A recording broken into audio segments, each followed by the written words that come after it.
Engine hand traps are becoming more and more common in Yu-Gi-Oh! As of recently. Because of this, I've been hearing more and more opinions on these types of cards, and a lot of them seem to be negative as far as I can tell. I personally don't share the same negative opinions as other people seem to, and actually think that they're very healthy for Yu-Gi-Oh!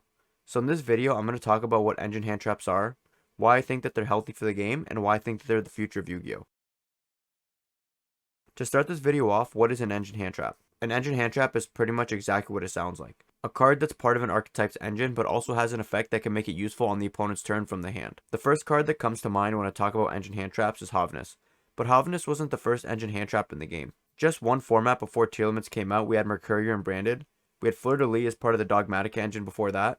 And after the release of Havnus, we've had the Labyrinth Furniture, the Bestials, and Rescue Ace Impulse. Havnus was one of the first ones to introduce the concept of an engine hand trap playing on turn 0, and although the card ended up being overtuned, I can see the reasoning behind it. In theory, Havnus' main purpose was to mill on the opponent's turn, hit a name, and then use that name to make it Kalos. Kit was designed in a way that if you went first, you could add a missing piece of a combo, but if you're going second, you could instead dump another name from your deck to make a Dracos Depelia or later rule Kalos. Havnus was supposed to be used to get you one of these fusions or maybe a Kaleido on the opponent's turn if you were lucky.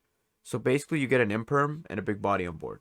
And sometimes you won't even hit a name and you'll pretty much get nothing out of it, or maybe a search and a 1600 body on board. Which when said like that doesn't sound that overpowered. But when you factor that sometimes you'll just high roll, hit multiple names, maybe even a Shaddoll Beast to make Winda, suddenly you have the potential to put up a Floodgate on the opponent's turn, a Rule Kalos, a Kaleido, or some combination of multiple powerful fusions. And this got worse with the introduction of the Shizu cards because it not only gave you more powerful mills, making Havnus more consistent, but also filled up your graveyard with many more resources that you could use to conduct your fusion summons. This meant that by the time we hit a Shizu format, Havnus was almost guaranteed to put up multiple big bodies and multiple interruptions on turn 0, while also netting you more advantage in the process.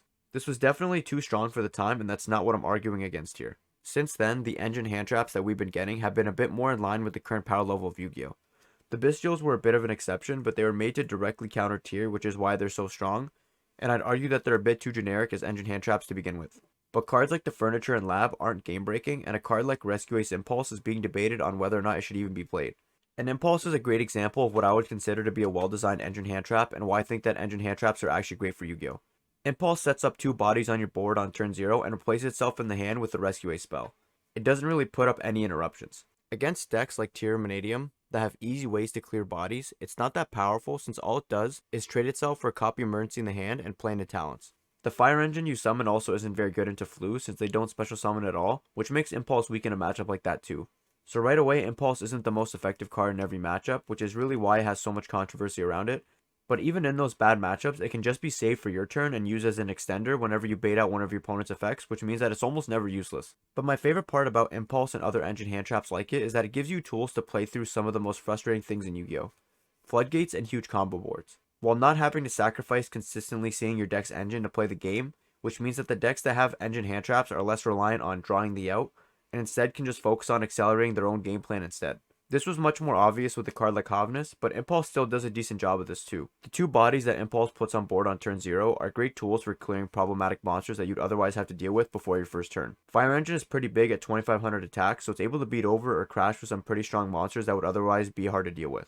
Cards like Toad, for example, can now be dealt with without having to sacrifice a card into its negate. These bodies are also not limited by anything, you can use them however you like, so you can easily use them as link material to go into Hida and then threaten an early Little Knight with whatever you revive from their grave. Or if you summoned a Hydrant on the opponent's turn, you could then go into Link Kuriboh to climb into it instead. That Little Knight can be used to out problematic floodgates like Anti-Spell, which would otherwise be very difficult for Rescue Ace to deal with. In the case of Havnus, there were pretty much no floodgates that you could run that were effective at stopping tier. For example, D-Barrier is a huge problem for fusion decks, but against tier, they'll just wait it out and fuse on your turn. Maybe even make a Baguska to stall you out. The interruptions put up by Havnus resolving also ensured that you would almost never be hit by an unbreakable board that you couldn't push through. Rukalos, Kaleido, and Dragos Depelia made sure of that.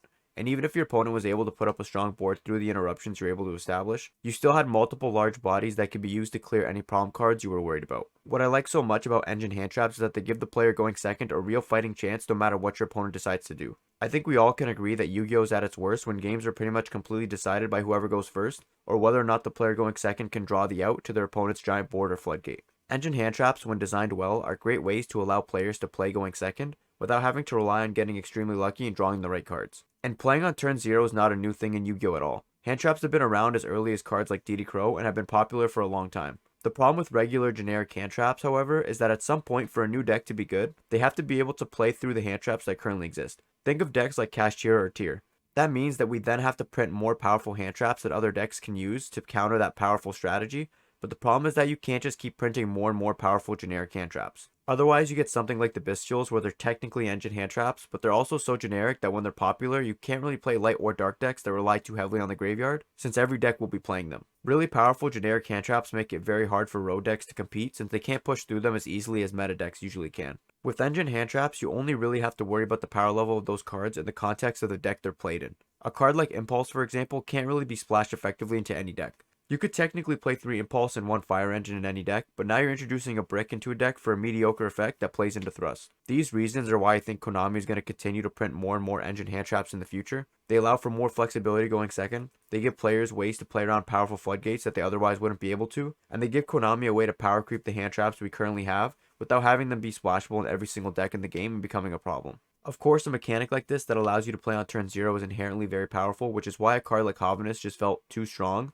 and was probably released too early in the game's lifespan. So Konami needs to be careful with the balance of these cards moving forward, since engine hand traps have the potential to just completely overpower any other deck in the game.